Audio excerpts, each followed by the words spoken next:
Welcome to another edition of 15 Minutes of Flame. Thank you. It's a pleasure to be here.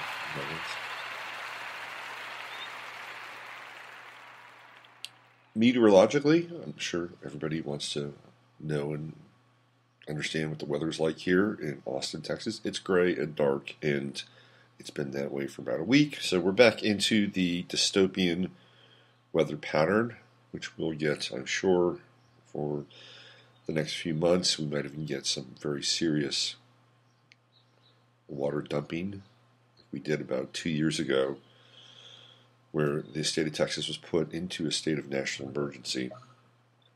But there are bigger things going on. There is global weather, spiritual weather, internal weather, and we're going to be talking about all three of those things today for the next 30 minutes. And some of the things I'm going to talk about are not really all that pleasant. I'm sorry. It's just the way it is. It's where we are. And I'll do my best to tie it back into something that is hopefully material that you can chew on and digest and bring home. But we're going to have to get through these times, and these times they're not easy. They're not easy. It's a stark contrast with the Trump administration to the Obama administration. Whereas the Obama administration were perfectly okay with quiet drone strikes every Thursday, killing dozens and dozens of people in places like Afghanistan and northern Iraq.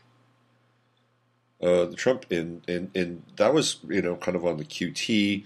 They didn't want to hassle Iran once it was proven that the Syrians didn't have any gas, that the Russians had taken it. Then they were willing to back down from their threat. They were more than happy to back ISIS and Daesh and all these other proxy armies that we've created in the Middle East. But they were not really going to go into some full-scale global war. They were more interested in a domestic war.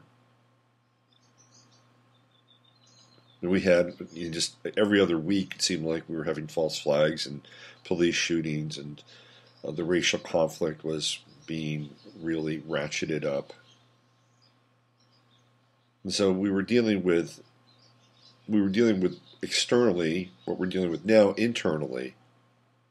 But we're not dealing with it internally now. We don't have the same kind of racial strife and conflict that was being promoted under Obama. It's not happening in the Trump administration. However, we are now in at least two international theaters of war. It's complete madness. It's like, I'm going to swear because I need to just get it out.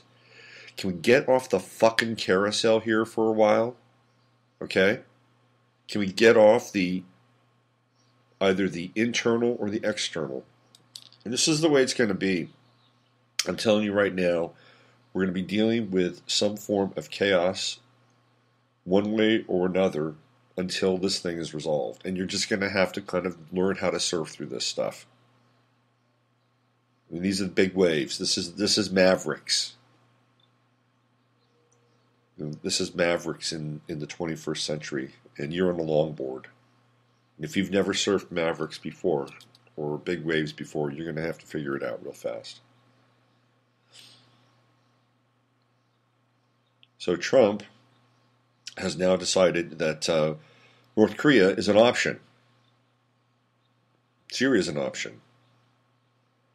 This is part of, in some ways, his theory around the art of the deal, where you come in and you create chaos, and then what happens after the chaos is you go in and you start to negotiate.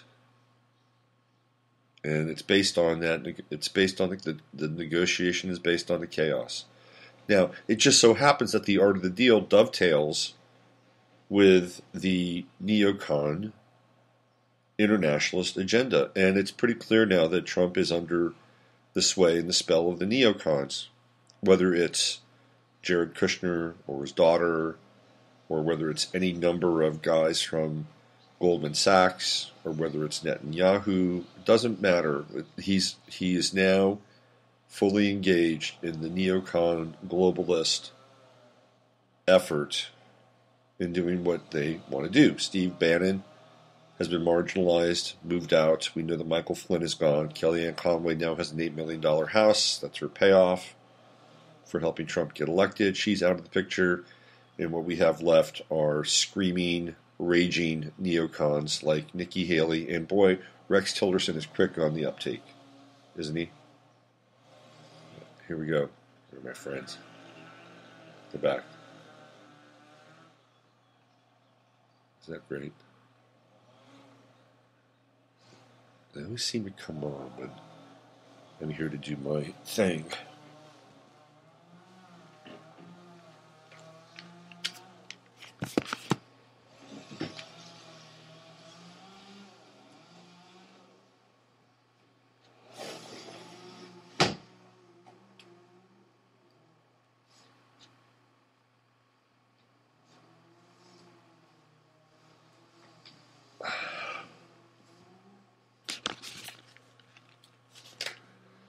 Because it's also important that they take care of this wonderful, lush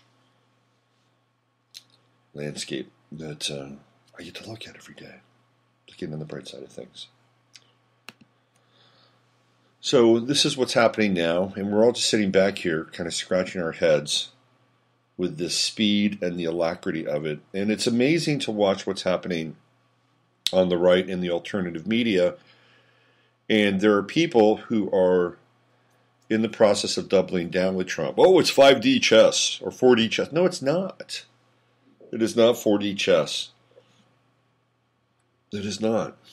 It is clearly what it is. Okay.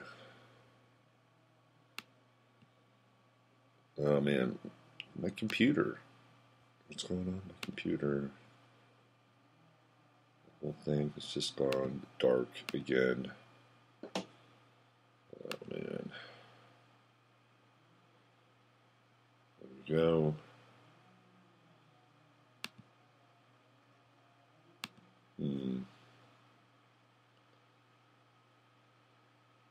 Okay, I guess we're okay now. Alright, trying to... This has been a Mercury retrograde morning. Okay, I'm getting my things back now because apparently I lose my connection with the internet with this computer, and I don't know if it's intentional or not. I can only hope that my show is still moving. Anyway, it is not 5D chess. It is not 4D chess. It is what it is, and we have to look at it in very clear terms that it is global aggression. And it is doing the bidding of people outside of this country. This is not a nationalist. This is not an isolationist. This is not a, even if you want to just boil it down into terms like pacifist. This is not any of those in terms of effort, negotiation, process. And I think what's going on is that they're essentially saying, "Hey, look, we can wave a big stick, and we can get these countries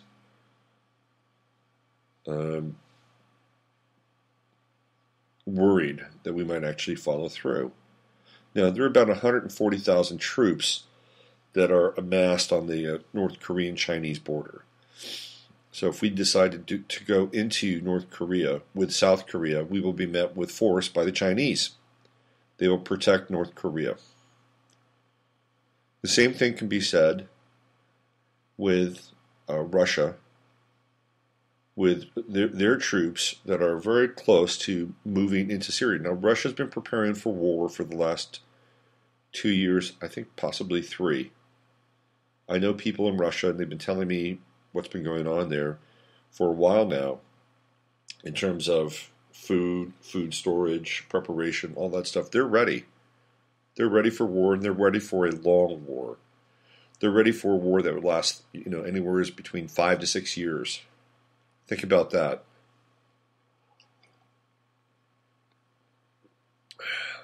Don't think about a short, drawn-out series of nuclear strikes and we're all, sniffing Armageddon. No, think about a long, drawn-out 3 to 5 year war with lots of casualties. This is where we are. And we're about 1 minute away from 9/11. It's 9/11. Meanwhile, some interesting things on the meta are happening. Did you see what happened with that guy on United Airlines? How bizarre is that? It's totally bizarre. If you didn't know what happened, let me just set the stage for you. There was a guy who was first of all, United Airlines was flying from Chicago to Louisville, and as they do, and as all the airlines do, they overbook because they think, well, certain people don't show up, so let's overbook. And flying has become a hassle anyway. You remember when flying was kind of cool? They treated you well. They gave you food. They actually had some leg room in the seats. Flying was fun. You got to dress up. Hey, we're going somewhere. This is a big deal. Let me wear some nice clothes. Now it's like the bus. It's like Greyhound with wings. Anyway, so they asked people on this plane because apparently what happened is they needed 4 seats because they had to fly some mechanics to Louisville because they needed to deal with a plane that was not doing well.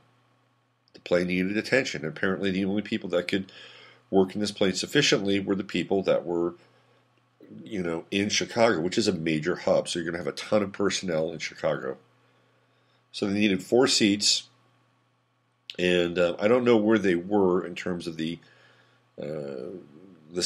getting people to budge, but I don't think they were very successful because everybody was on the plane. They were all seated. It was a Sunday night. People wanted to go home, and they were offering $1,000 to be, basically given another ticket. The only catch is that they would have had to have left the following afternoon. So they'd put you up and all that stuff. Nobody wanted to leave. So apparently there is a rule in the FAA that states that planes or airline companies can forcibly remove people from their seats in an emergency. They can say, you have lost your seat. And it doesn't matter at that point. You have to leave. So I don't know why this guy was targeted. Maybe because he was flying by himself. And maybe they didn't want to break up any families or anything like that. So they said, hey, there were 2 guys that came on, 2 of the air marshals or whatever they were. They came on and they said, you got to go. You're the guy. And he wouldn't do it. He says, no, I'm not leaving. I'm not leaving. And they're talking with him and they're trying to negotiate and get him out of there. And then finally a 3rd guy comes in and he says, no, the 3rd guy says, you're leaving. And he picks him up and he starts dragging him down the aisle. The guy's screaming and he claims that he's being targeted because he's Asian. This is like complete and utter bullshit. And yet, there's some very weird kind of sync going on where we have these 3 men by force removing, somebody who's Asian from an airplane.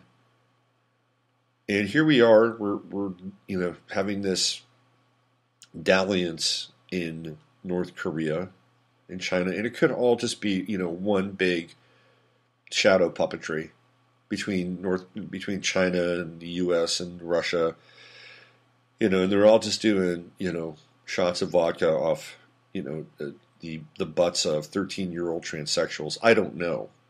I mean, it could all just be like that, right?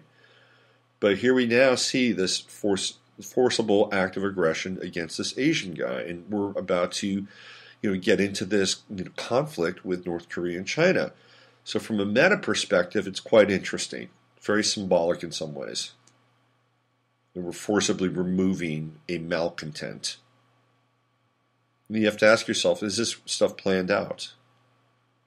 Or is it part of this holographic matrix that we're living in, and it gets played out this way? On the Syrian side, it's now come out that Ivanka Trump got into Donald's ear, and this is part of the reason why. It's not the entire reason why, but she essentially said that she was very, very disheartened, and she saw what was happening with the kids. If you've seen the video, there's so many inconsistencies with that video too. First of all, if it's sarin gas, you do not handle the gas with your hands. No, you don't do that. It was probably chlorine gas, and chlorine gas affects the lungs. And from what I understand, there's a number of discrepancies around the video, and there were like crisis actors in the Middle East, and Assad was trying to blow up a store, and the store of gas came. There's all these discrepancies. But the bottom line is that there's no way that Assad would gas his people. Not when he had others on the run. Not when he had the goodwill of the rest of the globe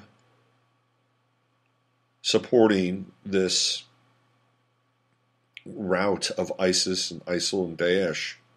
He would not do that. Why would he do that? All of a sudden, I mean, who's that insane? I mean, the only way that they can make this work is if they paint him out to be a completely insane megalomaniac. And I'm sorry, he's not. I don't know what he is. And I don't think even Trump knows what he is, because he's never sat down with him. He's never had a conversation with him.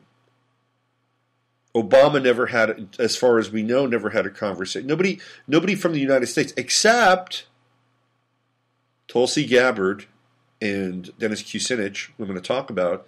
Nobody sat down with Assad and really said what's going on. Because it doesn't matter. What matters is that they want him removed. He could be a Nobel Peace Prize winner, and it wouldn't matter.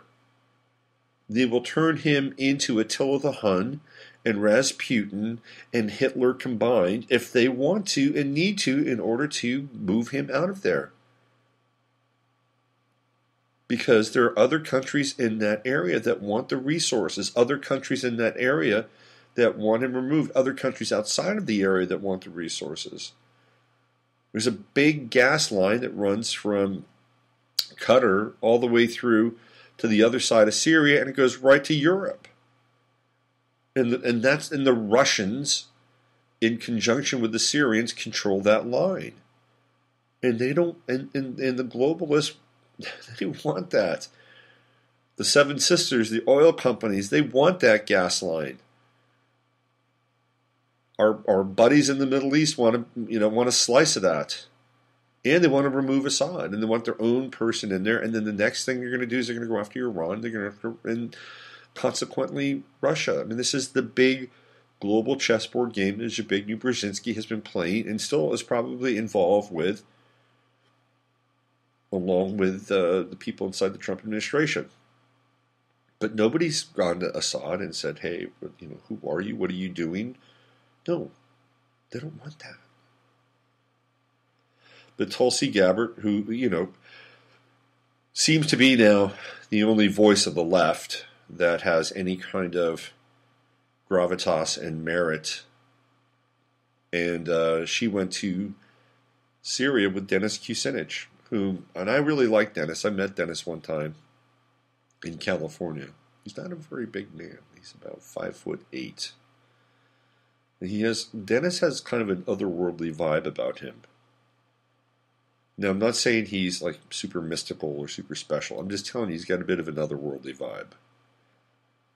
And I've told this story before, and I asked Dennis about chemtrails. I said, he was running for president. I said, "What are you going to do about them?" I asked him. He said, "Well, first of all, they're making people sick, and they're real."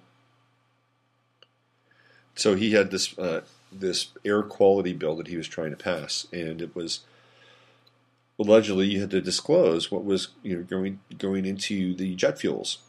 You had to disclose all the various elements, the chemicals that were in jet fuel. And by doing that, he was hoping that he could regulate what's coming out of the planes, which was actually a pretty good idea. It never passed. Gee, I wonder why. Anyway, they were over there, and they were in the Middle East. They were in Syria, and they were trying to find out what was going on. And their trip was paid for by a couple of different groups. Number one, there are Islamic groups that are not associated with the Shias or the Salafists or the Wahhabists, and they do not have any intention of being a part of that version of Islam. They would like to practice their religion in peace. Look, I am not an Islamophobe. I'm not one of these guys that is going to rage against Islam. If you practice your religion in peace, I don't care.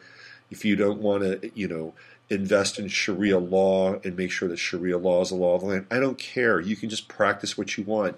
This is what the United States was created around. So there are groups that don't want inside of Islam. They don't want this version of Islam to explode like a virus because it puts them at risk.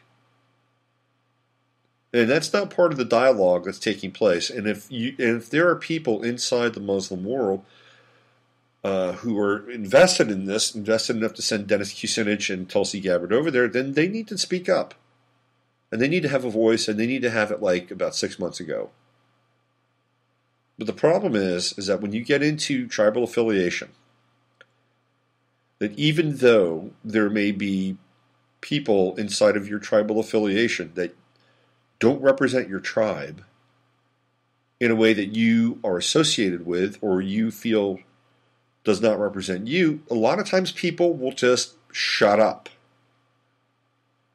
Because at the very least, their general needs are being addressed, supported, and aggressively guarded. So they'll shut up because the whole, at the very least, is being represented, and they don't want to sell out the whole. I've seen this again and again and again and again and again and again and again, over and over and over and over again.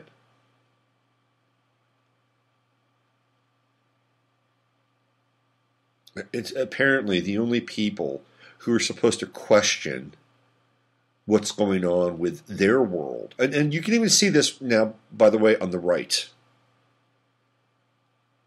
Here are the people that supported Trump, and some of them are very visible in terms of the alt-right and the alt-right media, and it's clear that what's happening is look, you can spin it in a lot of different ways, but at the end of the day, it's not right. It's just not right. And yet, they will support it because there's this tribal affiliation. I don't care. I'm going to support this. It's what I voted for, and we're throwing down. And at the end of the day, this is what's going to happen. I'm just going to, zip my mouth up. This is what happens, and this is how things are moved along.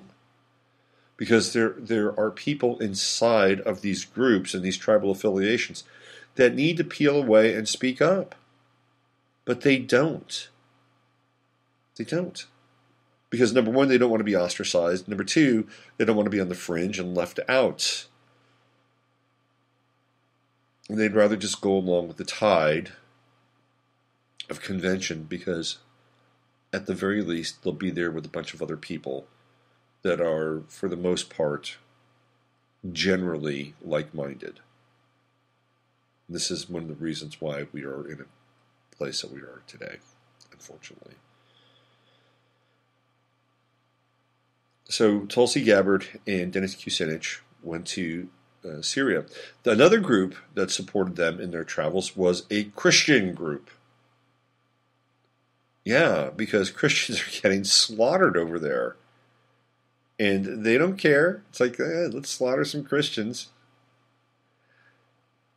And the whole thing around using the children as this kind of, it's always the children.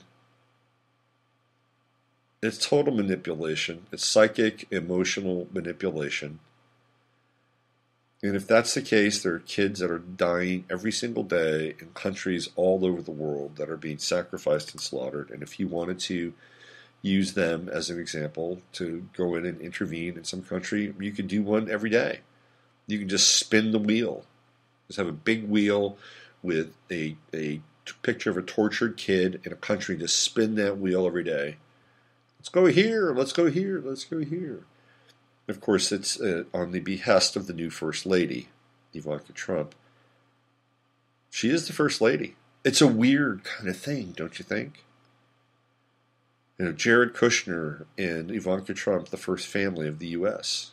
Because Barron Trump and Melania are not in the White House. They are not the first family. I swear to God, Trump is not going to be president by the end of the year. He will be done. He will be gone. It'll be a Mike Pence, Jared Kushner kind of deal. Just like how Nixon was impeached. And Vice President Gerald Ford came in and named Nelson Rockefeller.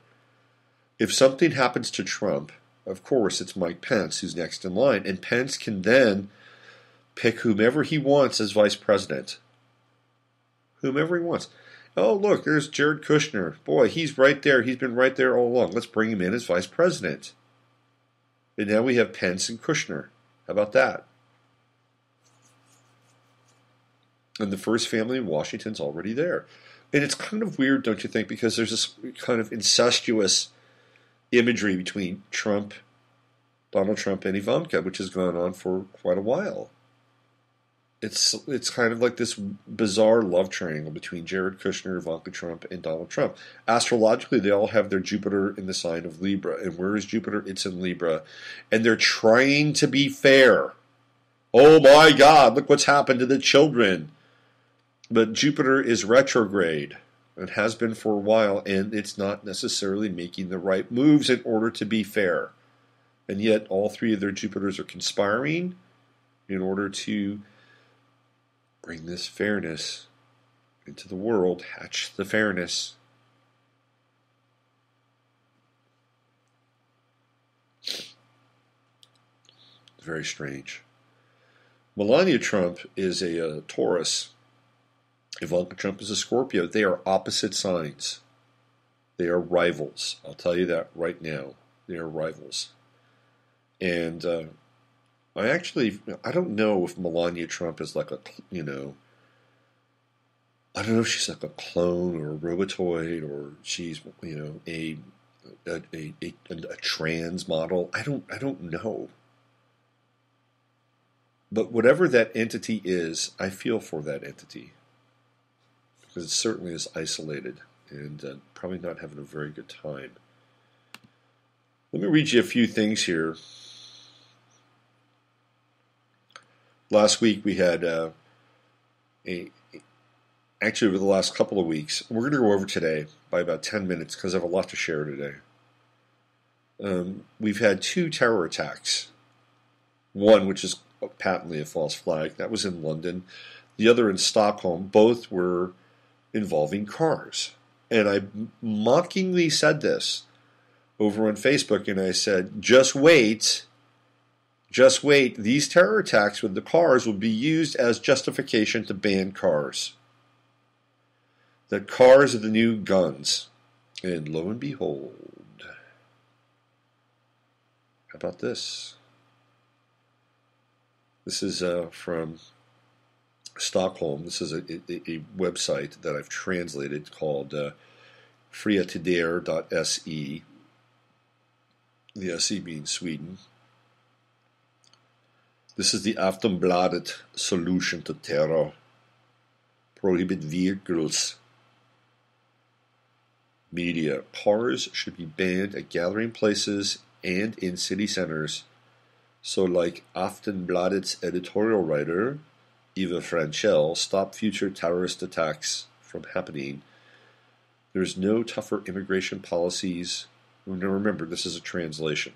or the terrorists and any ideology that is in focus when Eva Franchel on Aftonbladet should stop further terrorism from becoming a reality. Her solution is to clear Stockholm, or clear the cars from Stockholm. Franchel says that cars are easy to steal and have turned into effective murder machines by terrorists in several locations in Europe. Therefore, they must be removed from cities, she says. You see what I'm telling you? I knew this was coming. And this is part of the Agenda 2030 plan. Remove people from being independent and getting out of cities. If people in the future will be protected, cars must simply be removed from the collection sites of the city centers. It is not reasonable for a big truck to be driven into Stockholm's popular walking street.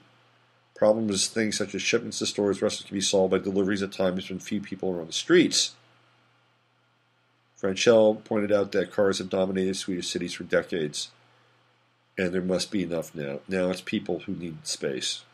And therefore, motoring needs to be regulated. So take the cars out of the city, take the drivers out of the car, put the drivers back into the car via some kind of automated navigational system, which leads me to my next article from the Daily Mail UK. This is from yesterday, and it says, has humanity already lost control of artificial intelligence? Scientists admit that computers are learning too quickly for humans to keep up. Last year, scientists made a driverless car that learned by watching humans. That's creepy. But even the creators of the car did not understand how it learned this way. So we're hitting the barrier reef of the singularity. In another study, a computer could pinpoint people with schizophrenia. Again, its creators were unsure how it was able to do this. Ray Kurzweil just must have like a big boner right now. A big artificial boner. From driving cars to beating chess masters at their own game, computers are already performing incredible feats. And artificial intelligence is quickly advancing, allowing computers to learn from experience without the need for human input. But scientists are concerned that computers are already overtaking us in their abilities, raising the prospect that we could lose control of them altogether. Now that is a nightmare for certain scientists, am I right? Now some scientists will get off on it. They'll be, the Dr. Frankensteins of the 21st century, thinking that they can control these things. Like, oh my God, look at what we've done. Let's use it and control it, and we'll be God. There are other scientists who are going to say, holy shit, I've just become irrelevant. I've just helped create my own obsolescence. And that's when science is going to freak out. And you might see people defect from scientism. Last year, a driverless car took to the streets of New Jersey, which ran without any human intervention. The car, created by NVIDIA, could make its own decisions after watching how humans learned how to drive. But despite creating the car, NVIDIA admitted it wasn't sure how the car was able to learn. The car's underlying technology was deep learning, a powerful tool based on the neural layout of the human brain. Okay, so now we have a human brain interface, a neural map of the human brain that has been essentially grafted into artificial intelligence. The reason why they're able to learn on the fly is because there's been a synthesis and a fusion with how we're able to learn and how they're able to process information. This is freaky and scary, downright scary, I'm sorry. Deep learning is used in a range of technologies, including tagging your friends on social media and allowing Siri to answer questions. The system is also being used by the military, which hopes to use deep learning to steer ships, destroy targets, control deadly drones. There is also hope that deep learning can be used in medicine to diagnose diseases, rare diseases. But if its creators lose control of the system, we're in big trouble, experts claim. Speaking to MIT Technology Review, Professor Tommy Jacola, who works on applications of deep learning, said if you had a very small neural network, you might be able to understand it. But once it becomes very large and it has thousands of units per layer, and maybe even hundreds of units per layer, then it becomes quite ununderstandable. That's a scientist using that word, by the way, ununderstandable. This is concerning considering deep learning could soon be used to control deadly military weapons in cars. In a recent study, a computer was tasked with predicting disease by analyzing patient records. Results showed that the computer was extremely accurate in diagnosing schizophrenia, but even its creators did not know why. Dr. Joel Dudley, who led the project at New York's Mount Sinai Hospital, said, "We can build these models, but we don't know how they work."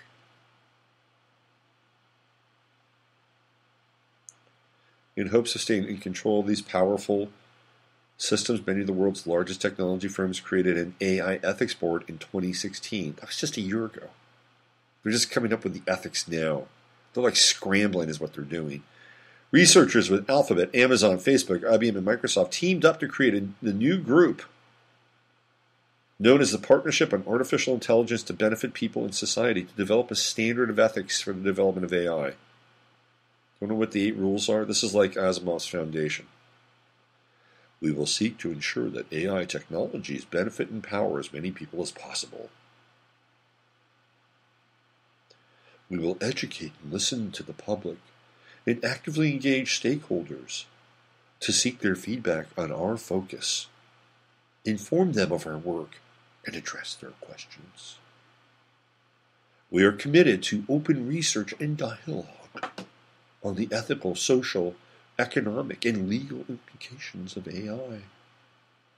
We believe that AI research and development efforts need to be actively engaged with and accountable to a broad range of stockholders.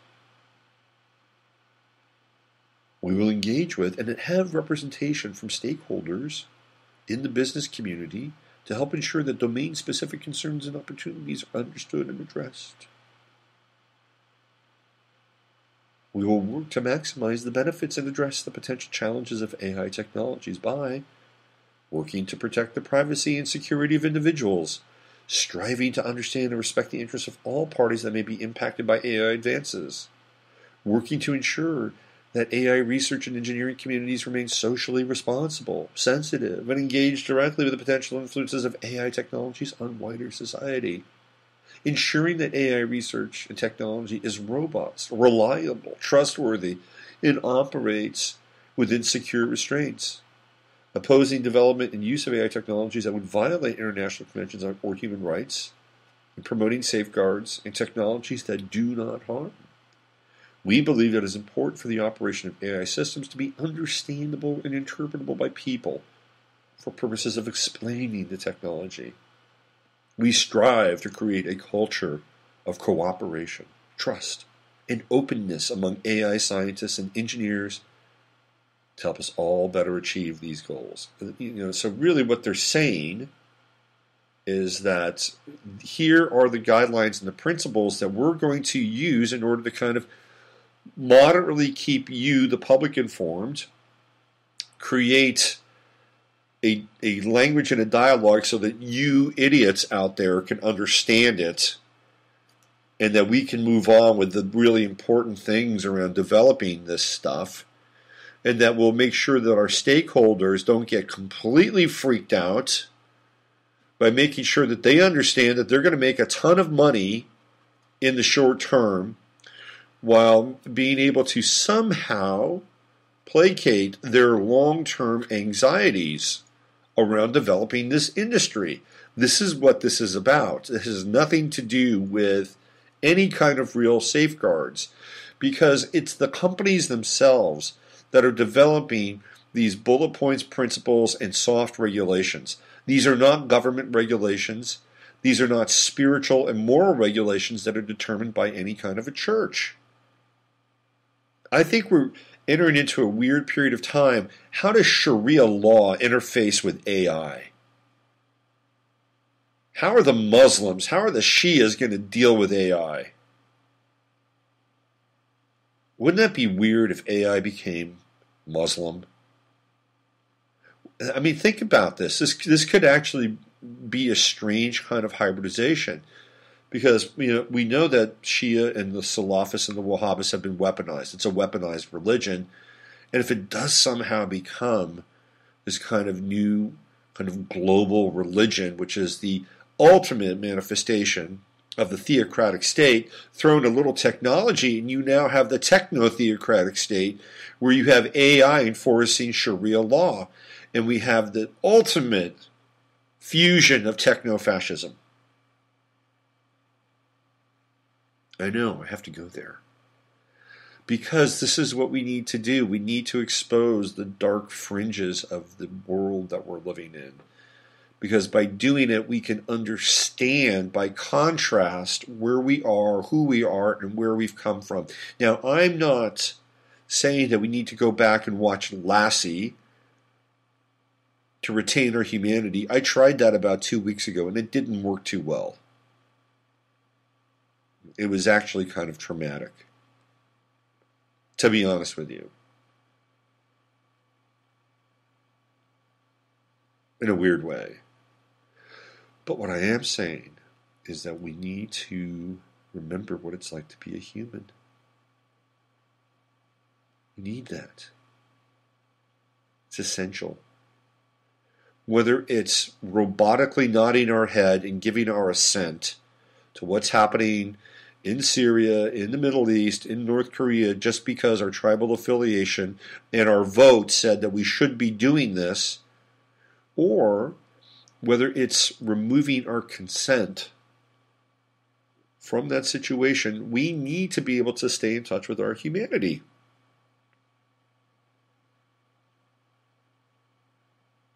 It's important. It's more than important. It's essential. It's vital. Because we are being modified every single moment of every single day. And you have a choice. Do you choose to act robotically? And we're all guilty of this, whether it's on the road, whether it's with our best friends, our relationships. We have to be the divine witness to our human selves. Because in our humanity is our divine spark. In our humanity is the ability to have forgiveness and compassion and empathy and novelty and inspiration. These are all human faculties. Wonderful human faculties that are being drained out of us every single day and turning us into our own version of AI. And with that, we come to the end of today's 15 minutes of flame, which actually lasted 43 minutes. And I apologize, but we had a lot to cover today. It's a Monday. There's a lot of information out there. We'll be back tomorrow, 24 hours from today. And you know the drill.